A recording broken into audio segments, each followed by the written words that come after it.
Hello hi అండి, అందరికీ good morning. నేనైతే నిన్న మన ఛానల్లో చెప్పిన విధంగా స్వింగ్ అండ్ పొజిషనల్ ట్రేడింగ్ కోసం కొన్ని స్టాక్స్ని అయితే మీకు రికమెండేషన్ చేయడం జరిగింది. వాటిలో వచ్చేసి ఈ స్టాక్స్ అనేవి చూడవచ్చు మీరు. ఎల్ఐసి హౌసింగ్ ఫైనాన్స్, ర్యామ్కాన్, జిఎన్ఎఫ్సి ఇవి కూడా మనకి ఈరోజు పాజిటివ్లోనే ట్రేడ్ అవుతున్నాయి.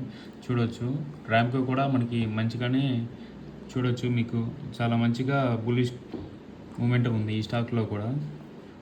నా పోర్ట్ఫోలియో చూడవచ్చు మీరు. నా పోర్ట్ఫోలియో ఈరోజు గ్రీన్లోనే ఉంది. ఈ ఎల్ఐసి హౌసింగ్ ఫైనాన్స్లో నేనైతే ఎంట్రీ తీసుకోవడం వల్ల నాకు 1% వరకు ప్రాఫిట్ ఈరోజు అయితే రన్నింగ్ అవుతూ ఉంది. మిగతా స్టాక్స్ కూడా మనకి మంచి బుల్లిష్ మూమెంటంలోనే ఉన్నాయి.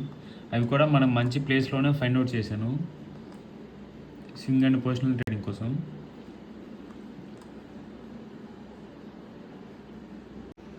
మిగతా స్టాక్స్ కూడా మనకి మంచి మూమెంటంలోనే ఉన్నాయి. నేను చెప్పిన విధంగా ఈ లెవెల్స్ అనేది క్రాస్ చేసినాక మనమైతే ఈ స్టాక్స్లో అయితే మన యొక్క అమౌంట్ని అయితే ఇన్వెస్ట్ చేసుకోవచ్చు. ఓకే, ఈ వీడియో యొక్క లింక్ అనేది మన ఛానల్ డిస్క్రిప్షన్లో పెట్టాను, అందరూ వాచ్ చేయండి. Thanks for watching.